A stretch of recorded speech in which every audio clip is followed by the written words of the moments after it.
Welcome back to the Wrong Advice Podcast. I'm your host, John Pacciuto, and I'm very excited to have my new friend, Venus Celia Ra, on with us today. Venus, how are you? I am doing fantastic. Oh, good. I'm so Excited glad to hear that. to share. Can you give a quick introduction to the listeners on who you are?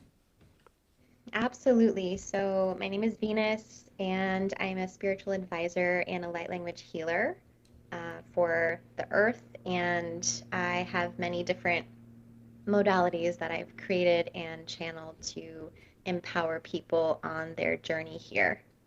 That's pretty cool. My first question for the listeners is, we've had conversations before, so I'm familiar, but what is a modality? So, a modality it's essentially a tool, but like a fancy expansion of a tool, if that makes sense. Hmm. Like a modality is something that you can harness yourself. When I think of a tool, I think of like a self-help book, something very 3D. A modality to me is very like 5D. Hmm. It's very quantified. So that's how I can like differentiate those two. Gotcha. How does one get into this work? Because I feel like this is not sort of the natural life progression, natural job that like someone would fall into, right? So there's got to be some sort of a backstory that leads you into sort of these healing type practices. So what is that for you?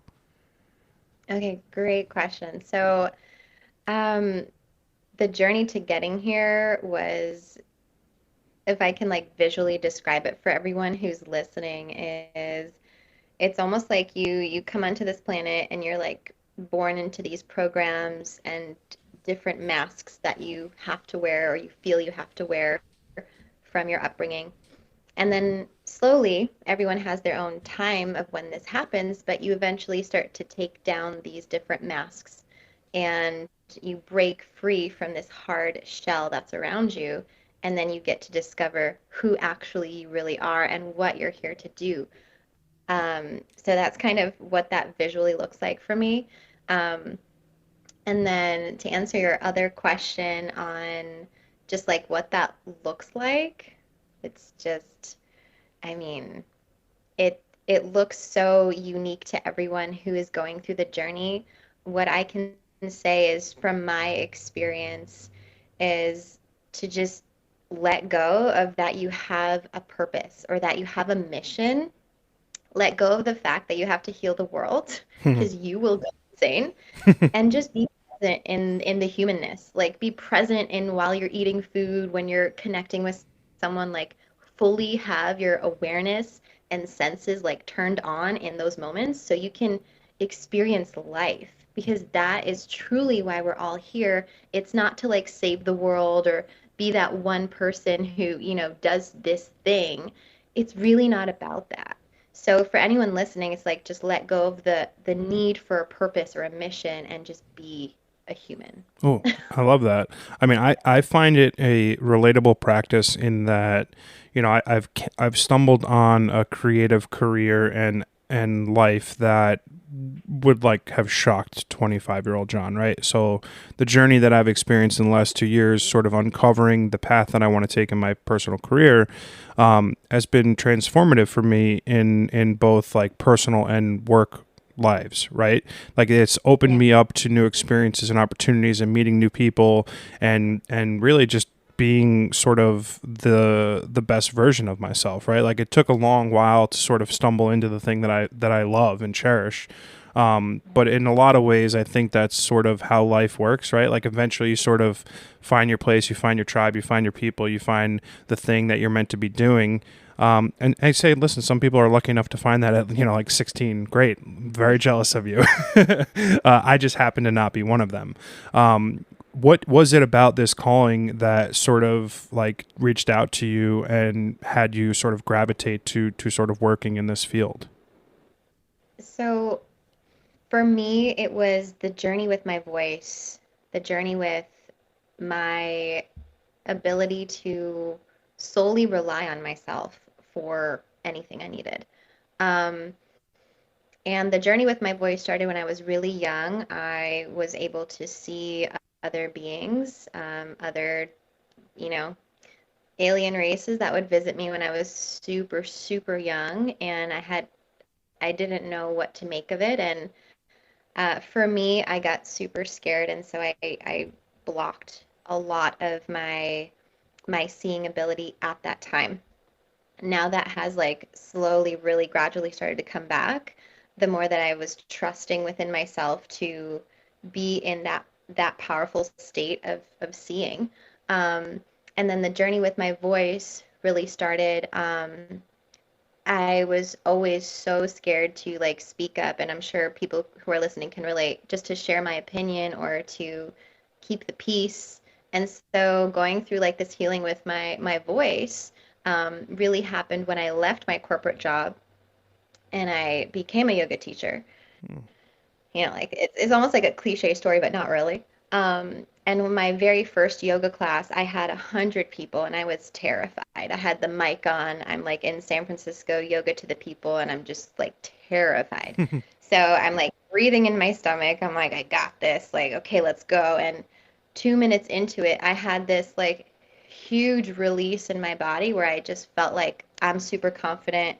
I can do this. And like from that moment on, super comfortable talking and speaking and like being seen and being in front of large groups of people. So the journey with my voice really started. And then also my light language that I channel, I use my voice and different chords within my throat.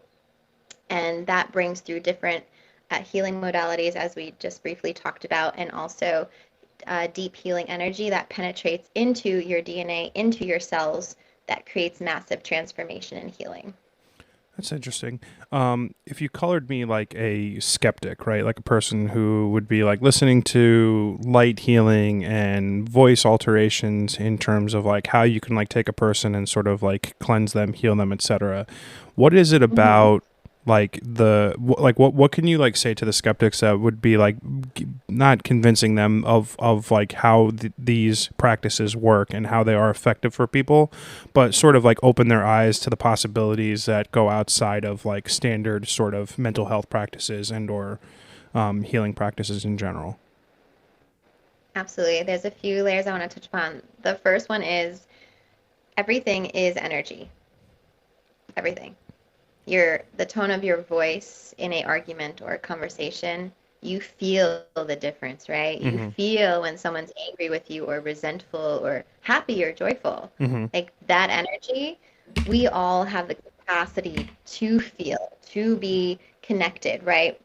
However, a lot of us, through the foods that we're eating, through the poisons that we're putting in our bodies, such as Botox, fillers, anything foreign to the body that's man-made going into your system, fluoride when you're brushing your teeth with toothpaste, all of these poisonous things are blocking you from actually expanding and feeling into these almost like extrasensory gifts that we think only certain people have. Actually, we all have them. Hmm. Um, so if you can just like understand the concept of everything is energy, everything has some form of um, pulse to it, like even the food that you're eating, right? Like you're connecting to it. You can feel food when it's made with love. You can feel food when it's just kind of not feeling good, right? McDonald's, There's right? Yeah. something there.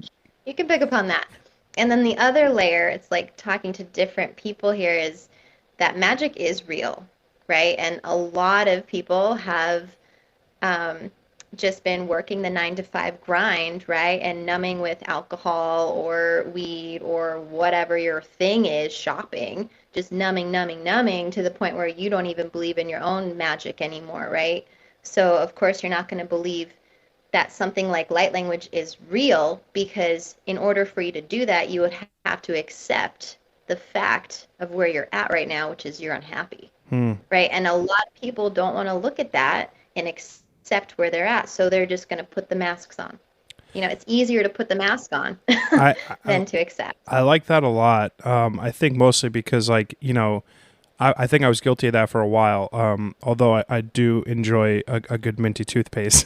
That aside, no, like for a very long time, I think I was blind to the unhappiness that I was living with. I think it was very easy for me to sort of like put on a face of I'm great, everything's great, there's nothing wrong. Like, I've got money, I've got car and a watch and a house. Like I had everything, right?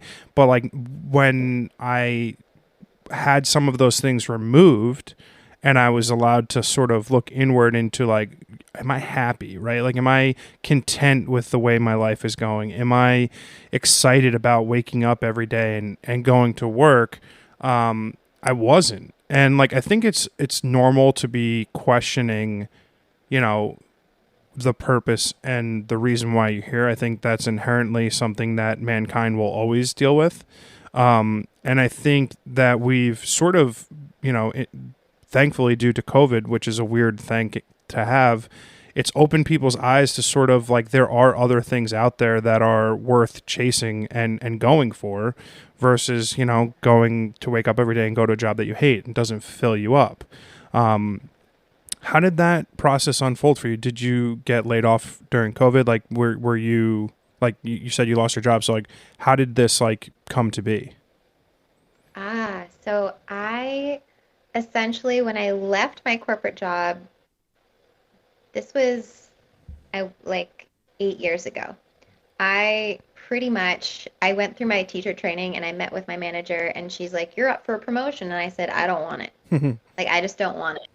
And she was like, "You know what that means, you saying this to me?" And I was like, "I guess I know what that means." And so I was pretty much fired, uh, but I worked there and I loved everyone so much that they actually made it look like I was leaving on my own terms, but I was actually fired from my job. wow. Yeah, no, I know that My feeling. throat shot and just speaking my truth. I was like, I don't want to be here. Like, fire me if you need to. And so, um, once I've been on my own as an entrepreneur since then. So for me, COVID didn't really affect me. Uh, How it affected me in a positive way was I really got to utilize the online social media platforms and get creative, mm-hmm. right? Instead of doing like in-person event or a training, I would do it online, and I'd have to like figure out, okay, how am I going to do this online?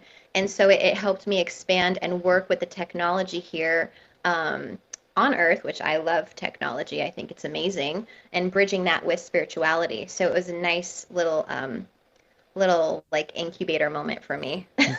And I would imagine things are going better now that you could actually like meet up with people in person again. Yeah, I mean, people love in person, right? It's the intimacy, it's like being seen and felt by another human, and people love in person. I love in person if I'm receiving a session or a massage or anything like that. Like, I just love in person. Yeah. Um, yeah. No, I totally feel that. Like for me, it's weird because I do very few in-person podcasts. Like the vast majority of them are held in this sort of digital space, which is okay. You make do Yeah. with like the best that you have. I do. There is like there is a slight barrier to connecting with a person on a deeper level when you're looking at an iPad screen versus when I have someone in the studio with me. It is different. But what I like about what you're talking about is that at your core, you like want to see people be happy and fulfilled. Has that always been the case for you yourself? Yes. So it came from like a wounded place when I was younger, like wanting to people please, putting, everyone's needs before mine. Kind of like the typical, I'm putting air quotes for like women, you know, um, of just like putting your needs last. Mm-hmm. Like I was really trying to please my mother and father. I'm Hungarian, so they immigrated to the United States, so it was a big deal for me to be here and go to college and have like, the job and the car and the apartment, and that was like a big deal for them. And I was doing it all for them. So it's really important to understand that everything really does take time as it starts to unwind for you, like wherever you are, and to just be in the moment. Like I can't stress that enough. Like it's just be in the moment through those unwinding times so you can fully grasp everything that you're meant to receive in those moments. Oh, I like that. Yeah, it's funny because like Listen, I don't consider myself an overly religious person. I mean, I grew up in a Catholic family. I'm just not a big church person, but I am a highly spiritual person. Like I believe in souls and afterlife and like there being something beyond ourselves. And I think that has increased more as I've gotten older for a couple of reasons, but mostly because I feel like now that I've started sort of living my life in a way that I'm doing the thing that I believe I was meant here to do, put here to do, excuse me.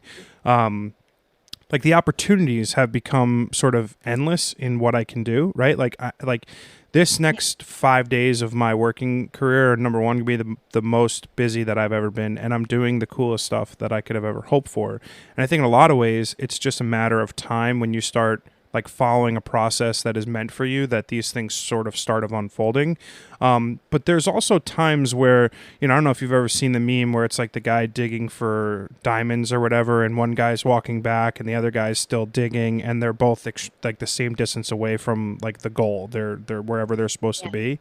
There are times where I feel that way, where I'm like, I should turn around, go back the other way, get a 9 to 5, live a comfortable life, not have any stresses, not be a solo entrepreneur, not trying to fucking make dreams come true, because it's a hell of a lot easier. What do you do when you're like facing those moments of trials and tribulations to like sort of keep your head down and keep moving forward? This question comes at such an opportune time because I'm going through a huge rebranding with my business, and I've kind of taken like a little bit of a, I mean, I've been doing it solid for the last 6 years. Mm-hmm. The first after I left my corporate job, I was fumbling my way, but I've been doing this like every single day. Like that's a long time to do something. So I've taken a step back. It took a lot of me like accepting like I need to take time apart from my business and like step away from this right now and let the transformation of whatever is happening within me alchemize before I go back out there, and it's in a way like I was just telling my roommate this morning, my transformation so far and how small-minded of me to think like a few years ago that I wouldn't be evolving like this fast. I've been like rapidly evolving. And so has my offerings and like how I support people.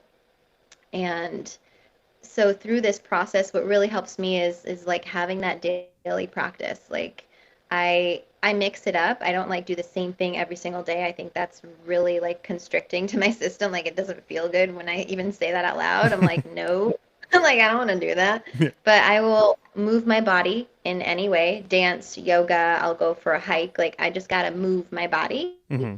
I have a recording that I've created that's 10 minutes long, and I recommend everyone do this where I'm talking to my soul. So I'm like, you are powerful, you are prosperous, you are on the right path. Like it's 10 minutes long of me just like blasting myself with like so much self-love Mm-hmm. where I feel like juice.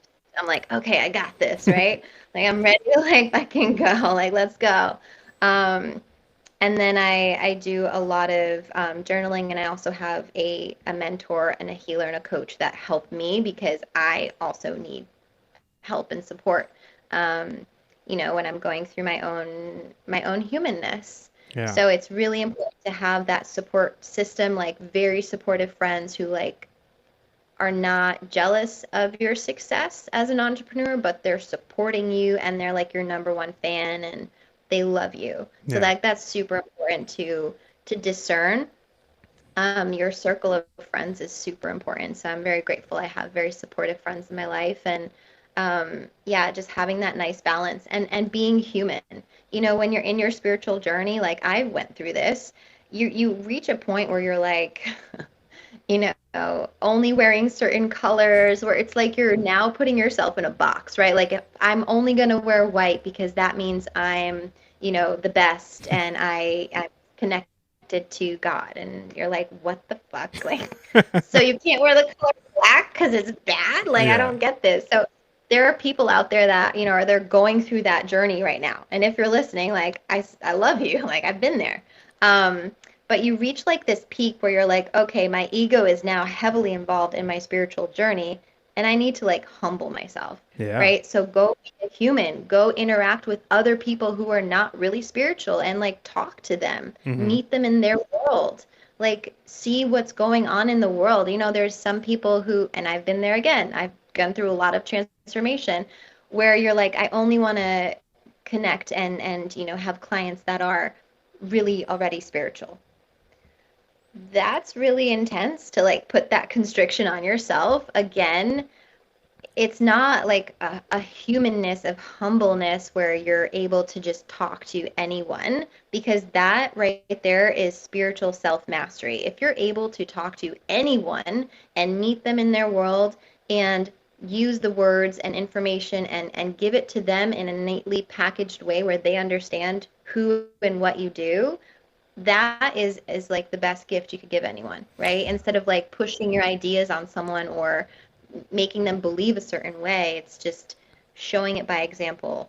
I Does think that make it's sense? yeah, no, it makes a lot of sense. It's partly like my life cheat code because it's like what I do with this podcast, right? Like ultimately that's why I have it. Like I think you touched on a lot of important things that I want to sort of go on point by point, but to some degree what I've been able to achieve out of this podcast is there is a ingrained relatability amongst human beings that society spends a lot of times breaking apart, right? Whether it's based on a myriad of things, religion, race, whatever.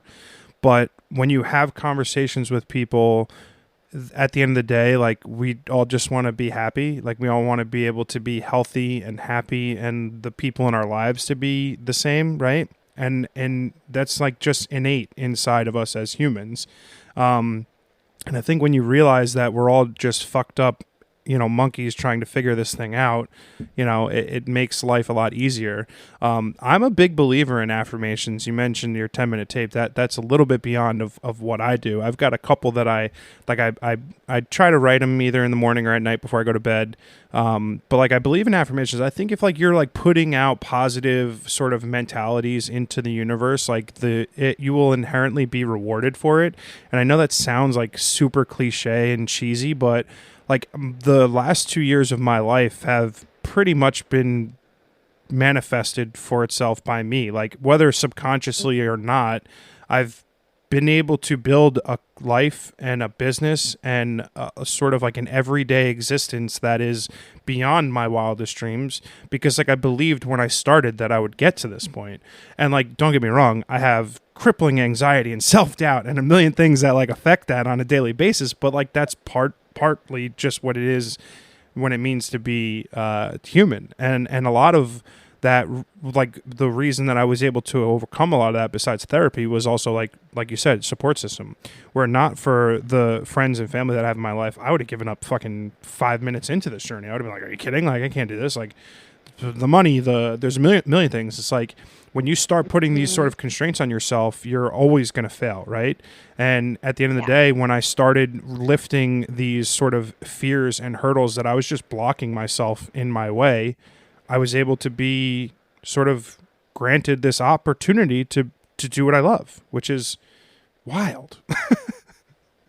Yeah, right? Congrats. Like it's it's not easy, but it's super courageous and holds a lot of integrity and character of who you are as you continue to like go against the grain and like mold your own way forward on this planet. Yeah, I appreciate that. It's one of those things. It's like I don't know if everyone gets to like fully.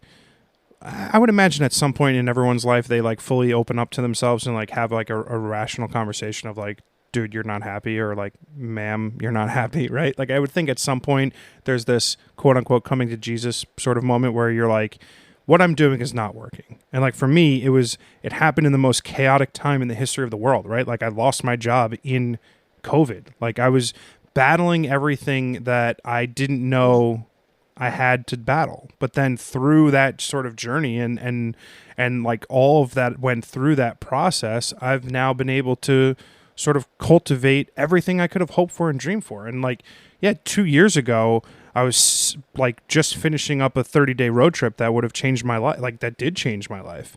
And Yeah. had I not gone on that experience, I never would have like gotten to the point where I am today. It's like it's sort of wild how like when you start opening yourself up to opportunities in life, like you get sort of rewarded for that. And like the universe is like, here, Yeah. here you go. Keep going. Keep doing this. Keep going. Yeah, absolutely. You said it beautifully. It's, when I see people who are stuck in an unhealthy relationship, um, in scarcity, it's the not doing anything. It's just the overthinking kills kills the chance of you moving forward. It's just taking any step is a good step. Yeah. Just any step, any direction, just take it. Just like take that step somewhere so you can get a different sense of where your direction is, and a lot of people that are kind of lost, or don't have clarity. I get a lot of people who are like, I just need clarity, I need clarity. Um, it's it's just not understanding that you have that beacon inside, right? Like you have that channel to fine tune. Just like when I channel, I can channel from anywhere. Um, it's just fine tuning that channel so you're able to use that muscle. I like to look at it as like a muscle to like help people understand. And if you're not using it, it's not going to be there for you, right? But if you're constantly every day, just a little bit, using that muscle of just tuning in, finding your balance, finding your center, your breath, and like asking the universe, what step do I take? Where do I go?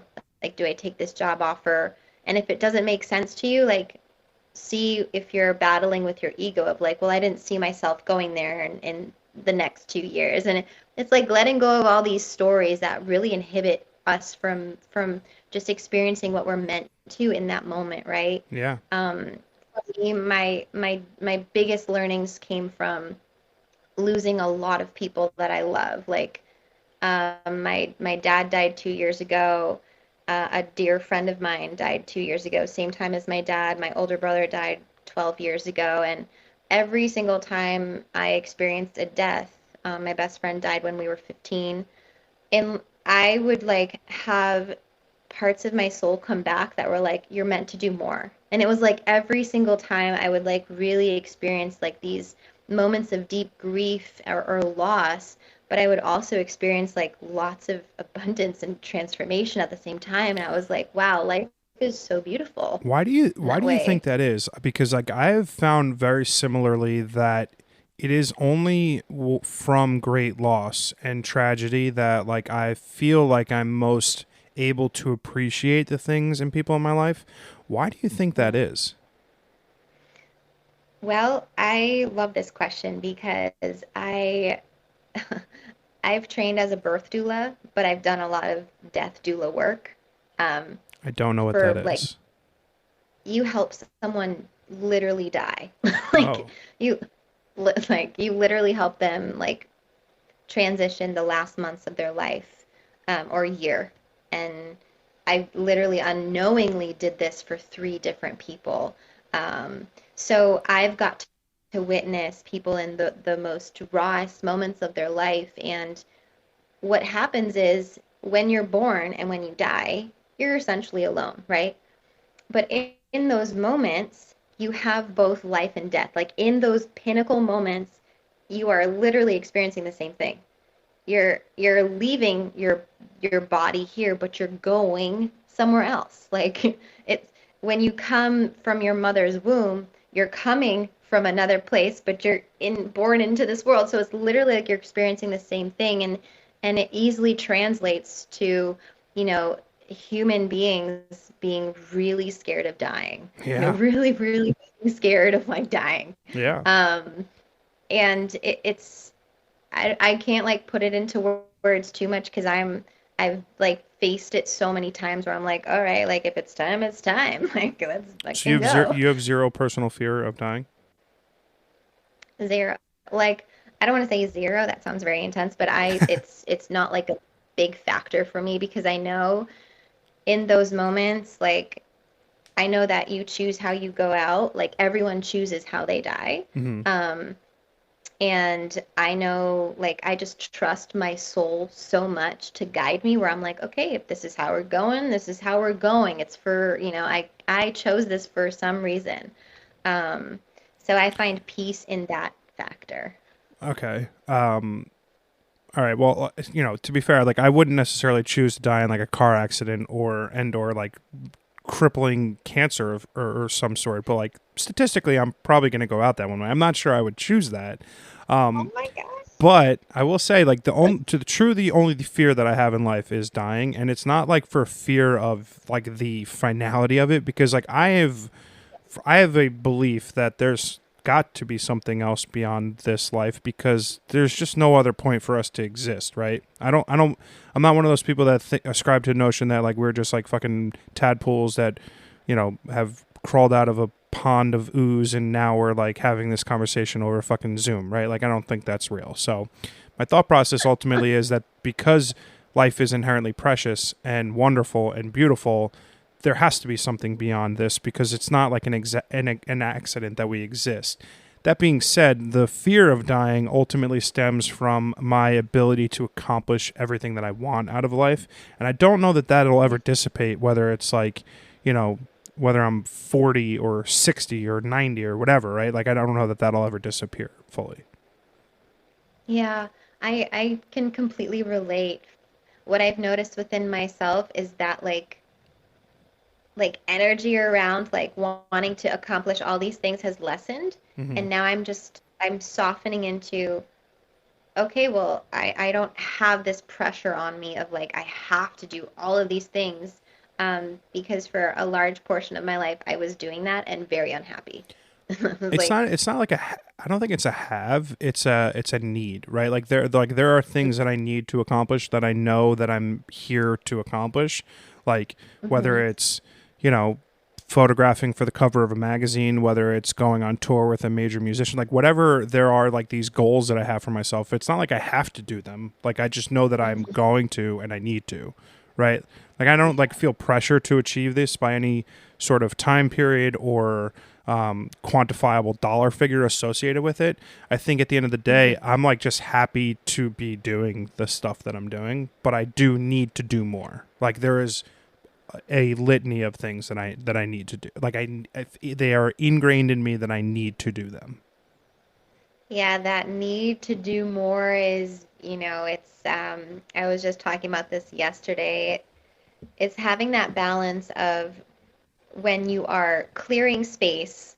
For example, I've been clearing a lot of space in my body, literally cleaning this home, clearing space, and also observing within myself this huge pull to like now create, immediately create something. But I know that I have to just like be in this openness for a little bit and then create. So it's like having that balance where the need isn't the driver. It's more so just the passion and the desire is the driver. If that makes sense. Yeah, I feel that. Yeah, I appreciate Yeah. that.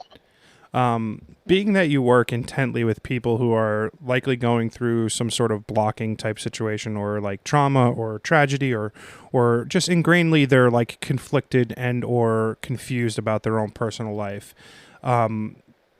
If you are experiencing similar feelings in your own life, like does it inhibit you from being like a teacher to them? Like, does it inhibit you from doing the thing that they've, I'm using air quotes, hired you to do? Is that difficult? Like, could you give me an example? So, like, I don't know your relationship status, but you're going through a terrible breakup, right? And then you're trying to coach someone who's, going through a similar traumatic experience. If you have that own, like, sort of bad day going on, bad week, bad month, does that, like, in any way impact your ability to sort of be that light for the person that has, hired you to sort of coach them, teach them? Absolutely not. Oh. It actually really helps me. Like when I'm going through really intense moments in my life, I love being of service because it gets my mind off of what's going on in my world. It's like, let me help you. Let's focus on your stuff. Like, yes. Okay. And so it's just like it's not even present. I personally have done a lot of inner work, and transformation. So I'm not projecting onto my client, right? I'm not like giving her information that is from my experience just because I'm seeing maybe it's similar than my path. Like I'm not doing that. Like when I am sitting with someone, I'm directly communicating with her spirit guides, with spirit of what she or he or they need. So it's very very different. It's not like I'm just sitting down and like using my own like experiences from life, which do come in handy, but it's not solely based off that. Sure. Okay, that's fair. Because I do like, I work in a creative field, and when I'm going to create, mostly for personal work, like if I'm having a bad day or a really great day, like I think the images that I create will depict that, right? Like if I'm in a moody mood or sad, the images that I end up creating will typically be black and white. They'll have a little bit of a Mm. darker element and component. If I'm happy and light and cheery, like obviously the pictures will be in color and vibrant and right. So like I think that's sort of how I was coming to it from that perspective. But I think that's, I mean, sounds like a goal to like have a career that like your own personal life and day to day doesn't impact your ability to help other people. That's, I mean, that's tremendous. The fact that you've gone through a fair bit of loss in your life, like, brother, father, friends, like that's like a lot to overcome as a single, human being. Do you think any of those experiences have directly sort of pushed you into the career that you have now? Absolutely. Yeah. Absolutely. When my best friend died at the age of 15, that's when I first really started to like connect with spirits again, like see them interact. Because up until that point, when I was younger, I blocked it out. So that was that moment. And then when my older brother died, he reminded me, he literally like propelled me forward in my spiritual path and journey, to go and really live my life and like understand that I'm here to do bigger things. Like life is not just about school and college, and because he died when I was 20, 21, just turning 21. And through those moments of my life, I remember finding yoga, and I remember like crying my heart out on the mat and like really understanding like, okay, there's like so much more to this life than like what I was programmed to be in. So he really propelled me forward in my spiritual journey and connecting with him. And that was like a whole nother thing. And then when my dad died, I already dreamt that he was going to die, and I knew when he was going to die, so I like went home to be with him, and it was really really intense and beautiful at the same time because I feel like I've already grieved a lot of him passing. And then I just knew when he was going to pass, so I was able to help him transition from this world to the next world. And now we have an even more beautiful connection because when he got to the other side, he's like, I understand what you do now. And I was just like bawling. I'm like, finally, like you get it. He just like was trying to understand here, but he like didn't get it in like this human body.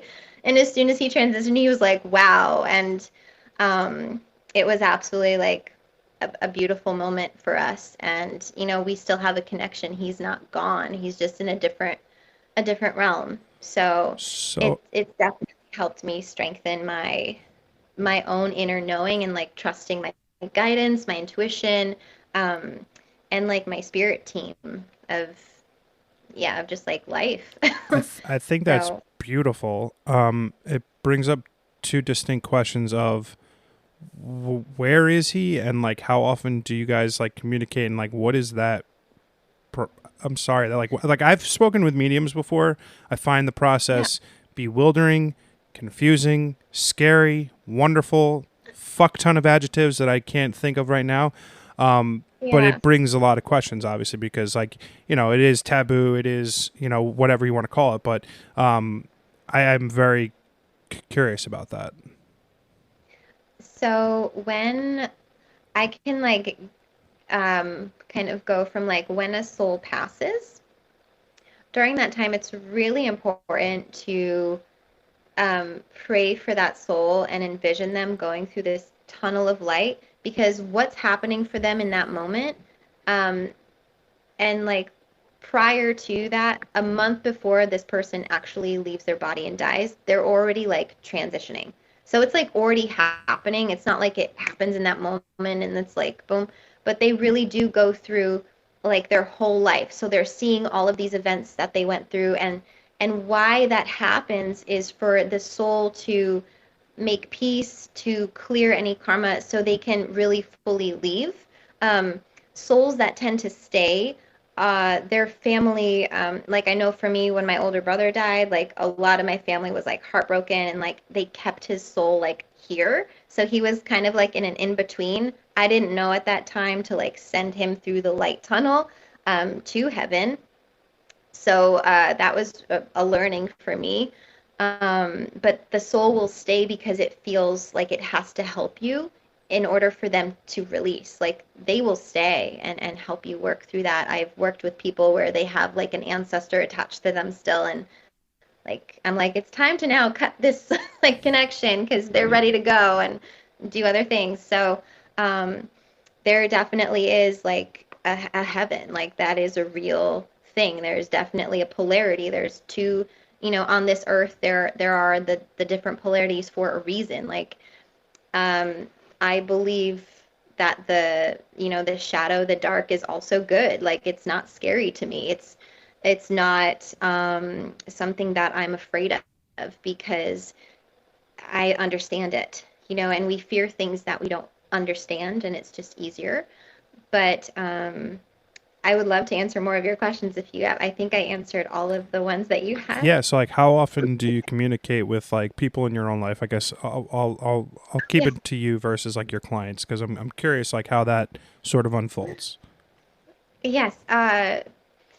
So, I mean, it's almost like a nightly, daily thing. I was going through some really hard moments of like ending a relationship, that was kind of like bittersweet. And my dad came through like in my dreams, and I would connect with him like in the morning and just like talk to him and be like, I just need like that fatherly love right now. Like I miss that. And to know like I'm gonna be okay and everything, like just normal human stuff that you would like go to.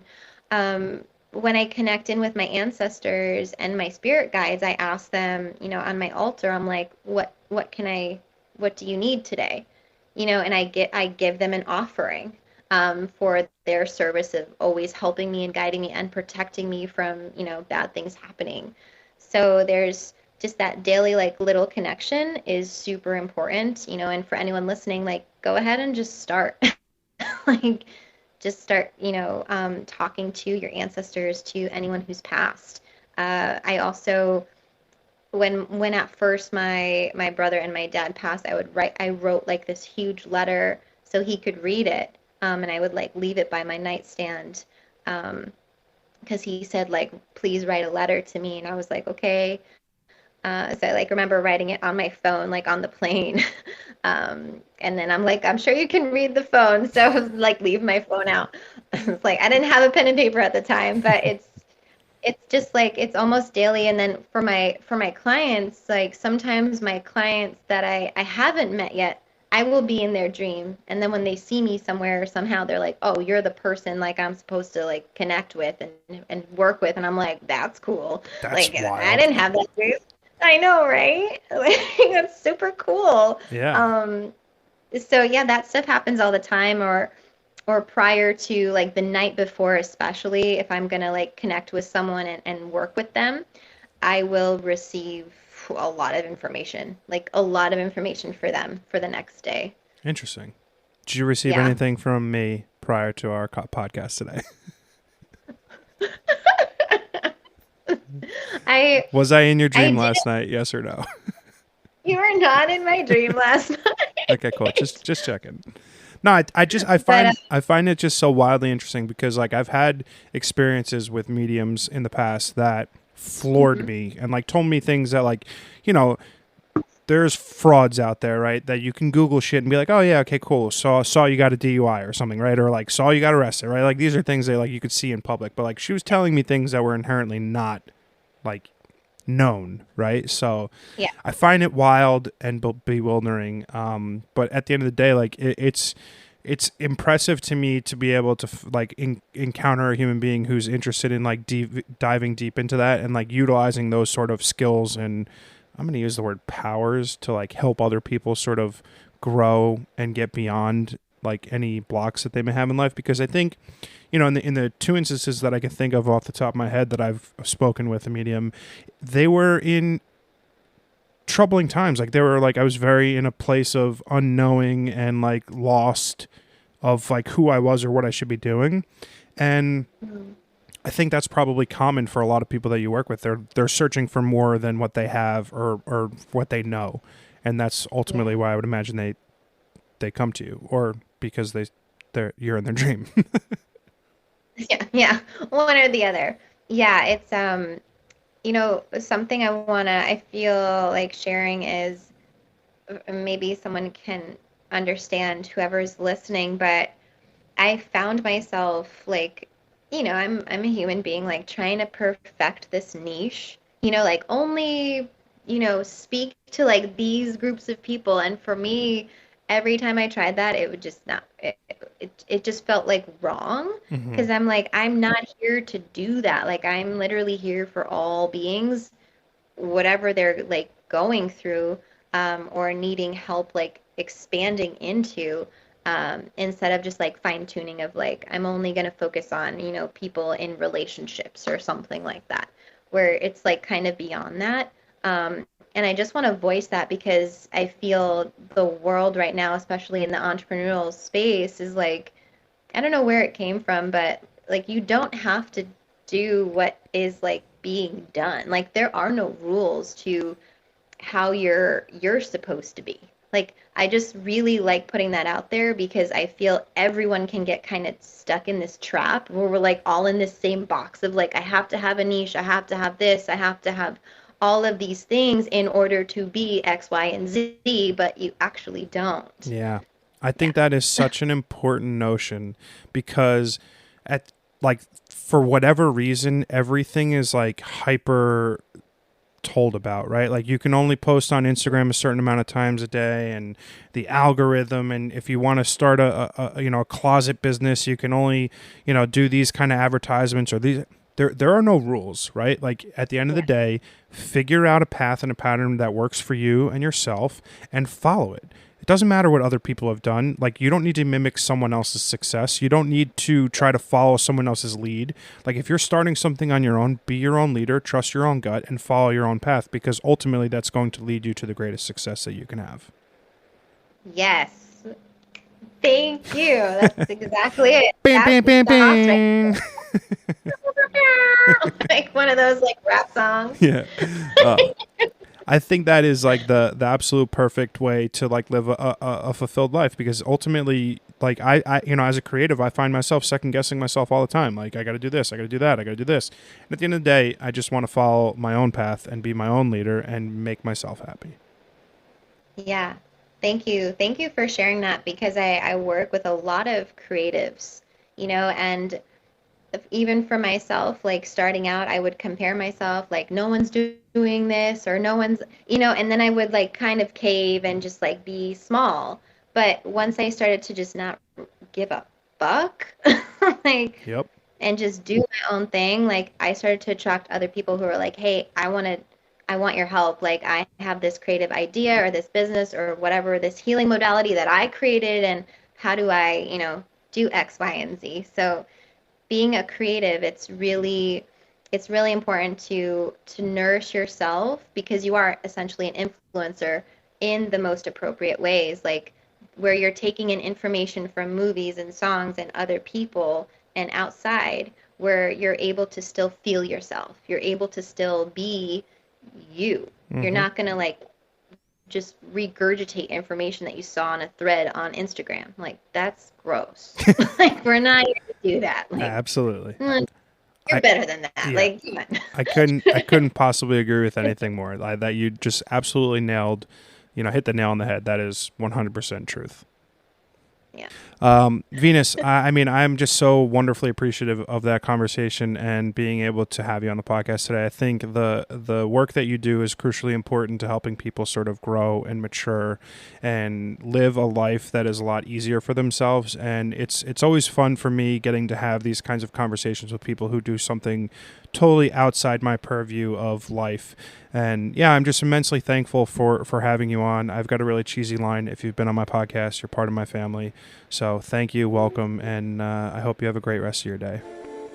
Thank you so much. It's been an honor and pleasure. Thank you. Oh, you're welcome.